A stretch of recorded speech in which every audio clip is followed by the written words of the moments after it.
қалай үй жағдайында горчица дайындайтынды білесіздер ме? Білмей жүрсеңіздер, каналыма тіркеліп бірге дайындайтын боламыз. Қайырлы күн, құрметті достар.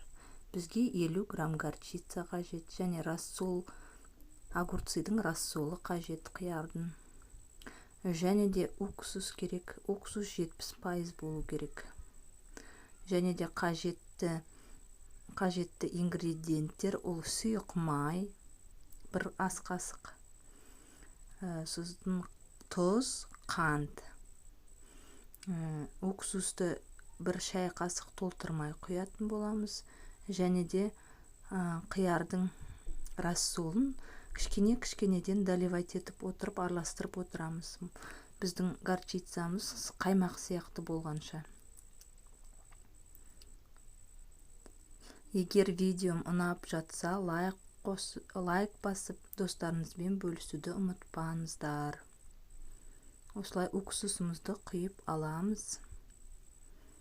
Бізге менің жолдасымның бір орыс досы үйретті қалай жасауды.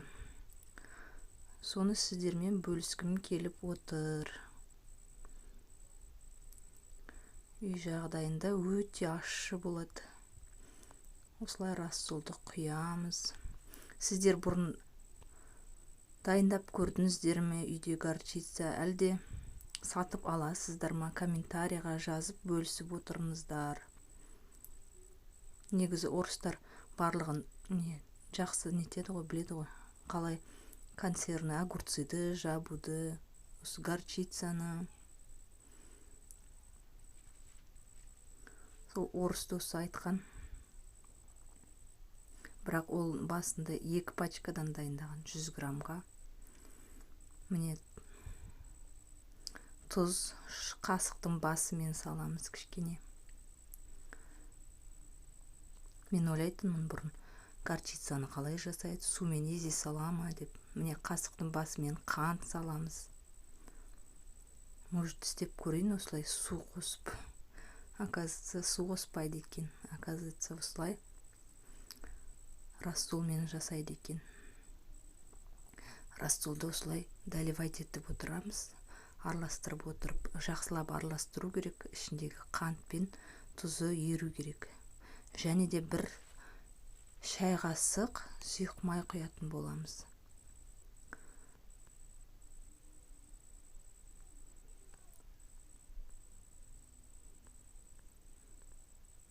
Шай қасық сұйық майымызды құямыз. Күйеуім уже на глаз біледі, бәрін осылай құя салды.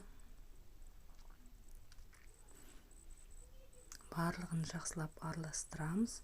Және де бөлме температурасына қойып қоямыз. Келесі күні горчицамыз дайын болады, жей беруге болады. Және де бетін жауып қою керек. Әйтпесе барлық ащысы ұшып кетеді. Осылай бәрін жақсылап араластырғаннан кейін екінші күні жейтін боламыз. Горчицаңыз сұйықтау болсын десеңіз, рассолды кішкене көбірек құясыздар. Өзіңіздің неңізге қарай, вкусыңызға қарай қосасыз. Міне горчицамыз дайын. Горчицамыз дайын. Бір сөткеге үйдің температурасына қойып отырамыз. Және де менімен бірге болыңыздар, каналыма тіркеліп қойыңыздар. Қызықты видеолар салатын болам. Менімен бірге болғандарыңызға рахмет. Не горчицамыз дайын. Келесі күні жейтін боламыз. Сау болыңыздар, құрметті достар.